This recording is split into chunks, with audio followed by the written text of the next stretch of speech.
네, 주암청 공동체 여러분, 안녕하세요.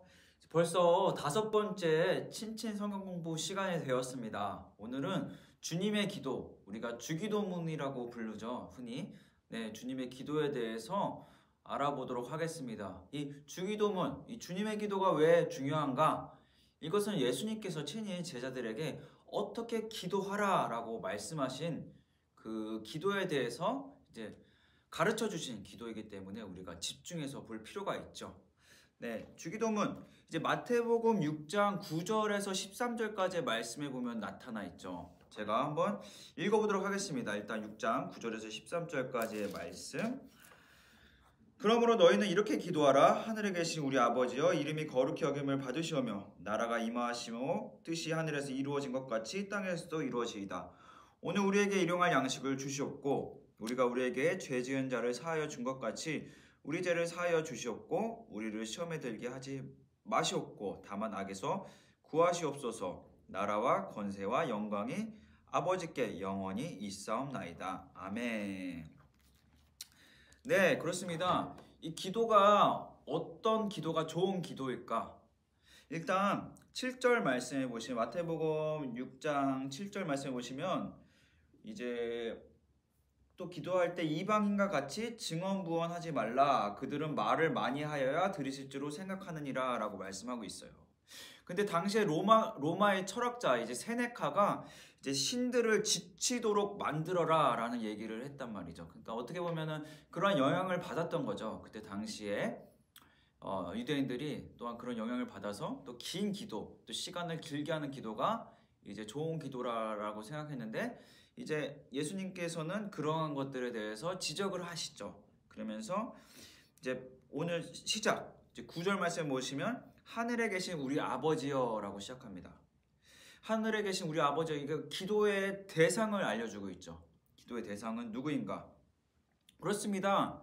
우리가 기도하는 하나님은 누구십니까? 아버지, 아빠신 것이죠. 이제 마가복음 14장 36절에 보시면 예수님께서도 이제 아빠, 아버지라는 표현을 하고 있고요. 또 갈라디아서 4장 6절의 말씀을 보시면 바울도 아빠, 아버지라는 너희가 아들임으로 하나님의 아들이라는 표현을 사용하고 있습니다. 그렇기 때문에 우리가 기도할 때 하나님 아버지라는 표현을 마땅히 사용할 수 있다는 것이죠. 또 반대로 우리는 예수 그리스도를 믿음을 통해서 하나님의 자녀된 것을 이제 보여주고 있습니다. 또한 이제 그 9절에 근데 이제 본문 9절에 보시면 우리 아버지라고 표현되어 있죠. 우리 아버지. 그러니까 나의 아버지가 아닌가 우리 아버지. 그러니까 모두를 위한 아버지신 거죠. 그러니까 우리가 유대인들 예전에 그 어떤 선민 사상이 있었죠.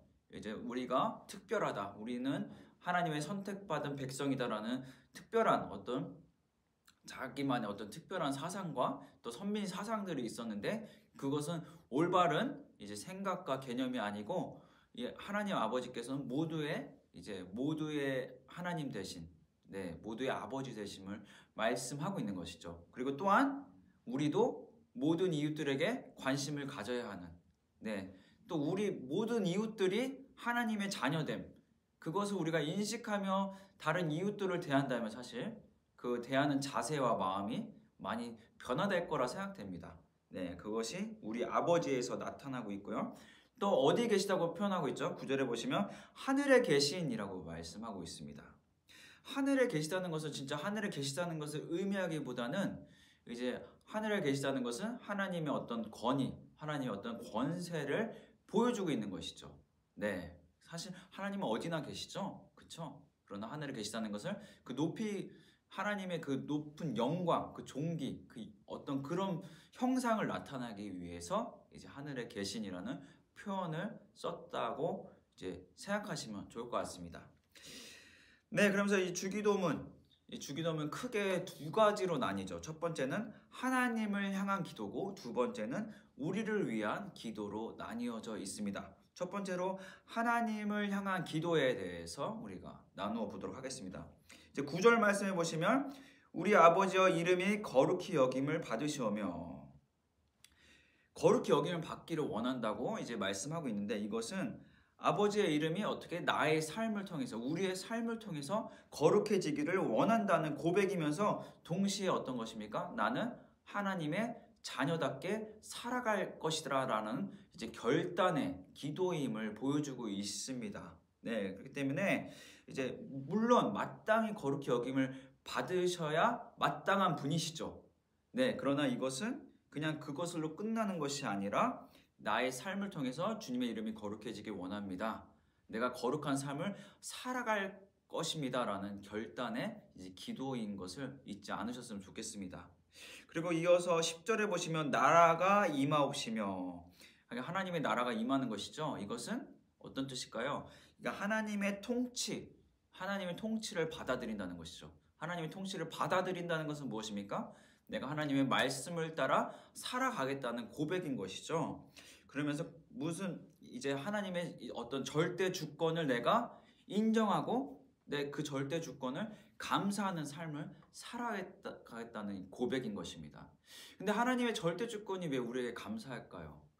그것은 하나님은 어떤 분입니까? 완전하신 분이죠. 하나님은 또한 선하신 하나님이신 것이죠. 그렇기 때문에 정말 우리 그렇잖아요. 우리 이 땅의 지도자가 정말 좋은 분이 되면 너무나 기쁘죠. 너무나 감사하죠. 마찬가지로 정말 완전하시고 정말 선하신 하나님께서 우리를 다스린다는 것은 정말 너무나 기쁜 일이 아닐 수가 없죠. 또 우리가 하나님께서 통치하심을 통해서 죄에서 벗어난 구원의 삶, 영생의 삶을 살게 되잖아요. 그렇기 때문에 이것은 우리에게 마땅히 감사할 그 감사의 제목이 되는 것이죠. 네, 그것을 나타내고 있습니다. 그러면서 이제 하늘에 이루어진 것 같이 땅에서도 이루어지이다 10절에 이렇게 말씀하고 있죠. 이것은 무엇이냐? 이제 우리가 삶의 방향성이 이 땅의 것보다는 하늘의 것을 그러니까 이 땅의 것이라고 나누기보다는 이제 이 땅의 것보다 이제 세속적인 것보다 하나님의 것을 우리가 지향하며 살아가겠다라는 고백인 것을 보여주고 있습니다.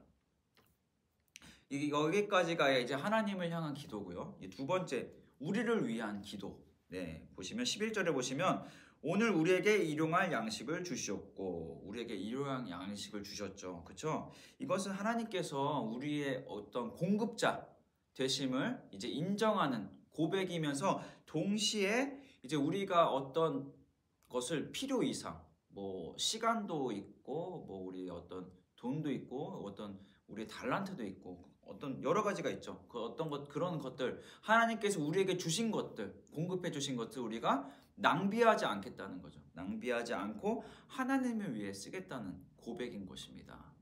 그러니까 하나님께서 공급자 되시며 우리가 그 공급해 주신 것을 우리가 하나님을 위해서 쓰겠다라는 고백인 것이죠. 일용할 양식을 주셨고는. 그렇습니다. 그렇기 때문에 여러분들 삶 가운데 혹시 필요 이상으로 낭비되고 소비되는 것들이 있다면 그것을 좀 더 하나님의 뜻이 무엇인가 고민하시고 그것을 위해서 사용하시는 복된 삶을 살아가시길 소망합니다. 네, 그러면서 12절에 보시면 우리가 우리에게 죄 지은 자를 사하여 준 것 같이 우리 죄를 사하여 주시옵고 라고 말씀하고 있죠. 네, 이 고백은 어떤 물론 죄사함 그리고 우리가 이웃을 이제 용서해야 함을 나타내고 있지만 본질적으로 어떤 것이냐 이제 우리가 예수 그리스도를 믿음으로써 이제 본질적인 죄를 용서함을 받았죠. 그 용서함을 받은 자답게 살아가겠다는 고백인 것이죠. 그러한 삶이 무엇입니까? 우리가 다른 이웃을 용서하고 또 그 용서를 왜 합니까? 우리가 또 주님께 은혜를 입었잖아요. 네, 그 은혜에 합당한 삶이 또 다른 사람의 죄를 용서하는 삶인 것을 보여주고 있습니다. 또 13절에 보시면 우리를 시험에 들게 하지 마옵시고 라고 말씀하고 있죠. 특별히 우리가 시험과 유혹은 구별해야 합니다. 시험은 우리가 통과해야 하는 의례지만 유혹은 우리가 절대적으로 피하고 우리가 절대적으로 거부해야 하는 것이지요. 그렇기 때문에 유혹은 우리가 피해야 하지만 시험은 우리가 그것을 겪어내고 통과해야 하는 의례인 것입니다.